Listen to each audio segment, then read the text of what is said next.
নির্বাচন কমিশনের যত স্বাধীনতা তার সমস্ত কিছু এসেছে শেখ হাসিনার হাত ধরে।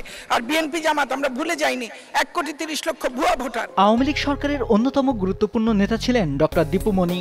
আওয়ামী সরকারের 16 বছরের ক্ষমতায় পররাষ্ট্র, শিক্ষা ও সমাজ কল্যাণ মন্ত্রণালয়ের দায়িত্বে ছিলেন তিনি।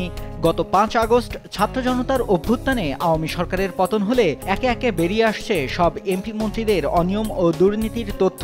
গ্রেপ্তার হয়ে বর্তমানে রিমান্ডে থাকা আওয়ামী লীগের নেতা দীপু মনিও পিছিয়ে ছিলেন না দুর্নীতির এই প্রতিযোগিতায়। অভিযোগ আছে শিক্ষামন্ত্রী থাকাকালীনই ডক্টর দীপু মনি সবচেয়ে বেশি দুর্নীতি করেন, যার ফলে দেশের শিক্ষা খাতে নামে ধস। এবার তার বিরুদ্ধে নিয়োগ বাণিজ্য, ঘুষ ও অযোগ্য অবৈধ মানুষদের উচ্চপদস্থ পদে নিয়োগ দেওয়ার তথ্য প্রকাশ পেয়েছে।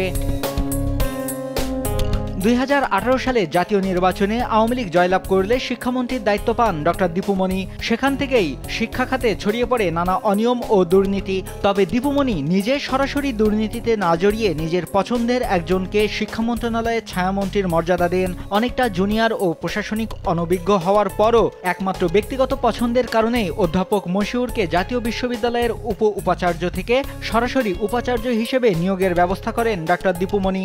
আর এর থেকেই দীপু মনি ও মশিউর রহমানের দুর্নীতির যাত্রা শুরু হয়। বিভিন্ন গণমাধ্যমের তথ্যানুযায়ী জাতীয় বিশ্ববিদ্যালয়ের সাবেক উপাচার্য মশিউর রহমানের সঙ্গে সাবেক দীপু মনির গভীর যুগলবন্ধির অন্তরালে ছিল তদবির বাণিজ্য। মূলত মশিউর ছিলেন দীপু মনির ঘুষ বাণিজ্যের অন্যতম মাধ্যম। দীপু মনি ও মশিউর মিলেই দুর্নীতির জাল ছড়ান উচ্চশিক্ষা খাতের প্রায় সর্বস্তরে। সেখানে সিন্ডিকেট গড়ে তারা হাতিয়ে নিয়েছেন শত শত কোটি টাকা।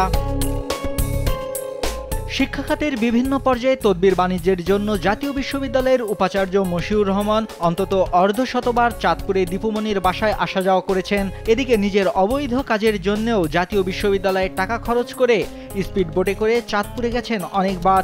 অন্যদিকে ডক্টর দীপু মনি ও মশিউর রহমান দুজনের বিভিন্ন বিশ্ববিদ্যালয় পরিদর্শন, একসঙ্গে অতিথি হওয়া ও ঢাকা থেকে চাঁদপুরে নিয়মিত যাতায়াতে চোখে পড়েছিল সবার। তাদের মধ্যকার এই ঘনিষ্ঠতা নিয়ে সমালোচনাও হতো শিক্ষা মন্ত্রণালয়ে।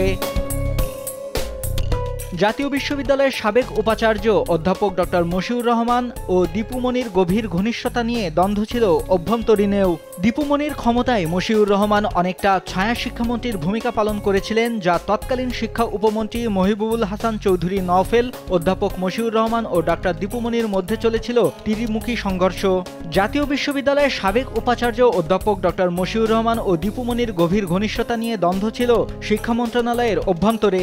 দীপু মনির ক্ষমতায় মশিউর রহমান অনেকটা ছায়া শিক্ষামন্ত্রীর ভূমিকা পালন করেছিলেন, যা নিয়ে তৎকালীন শিক্ষা উপমন্ত্রী মহিবুবুল হাসান চৌধুরী নওফেল, অধ্যাপক মশিউর রহমান ও দীপু মনির মধ্যে চলেছিল ত্রিমুখী স্নায়ুযুদ্ধ। শিক্ষা মন্ত্রণালয়, জাতীয় বিশ্ববিদ্যালয় ছাড়াও দীপু মনির পৃষ্ঠপোষকতায় মশিউর রহমান ক্ষমতার দাপট প্রয়োগ করেন বিশ্ববিদ্যালয় মঞ্জুরি কমিশন ইউজিসিতে, যেখানে ইউজিসির বাধা থাকা সত্ত্বেও শিক্ষামন্ত্রীর প্রভাব খাটিয়ে বাজেট বৃদ্ধি, অন্য ক্যাম্পাসে শিক্ষার্থী ভর্তিসহ নানা অপকর্ম সম্পাদন করেছেন তিনি। দীপু মনি ও মশিউর রহমান দেশের টাকায় ভ্রমণ, নিয়োগ বাণিজ্য ও তদবির ব্যবসার মাধ্যমে তৈরি করেছেন পাহাড় সমান অবৈধ সম্পদ। তবে এসব দুর্নীতি ও অনিয়মের অভিযোগে সাবেক সমাজ কল্যাণমন্ত্রী ডক্টর দীপু মনিকে গ্রেপ্তার হলেও এখনও বহাল তবিয়াতে কোনো প্রকার জিজ্ঞাসাবাদের বাইরেই আছেন জাতীয় বিশ্ববিদ্যালয়ের সাবেক উপাচার্য অধ্যাপক doctor Mashiur Rahman. News desk, Desh TV.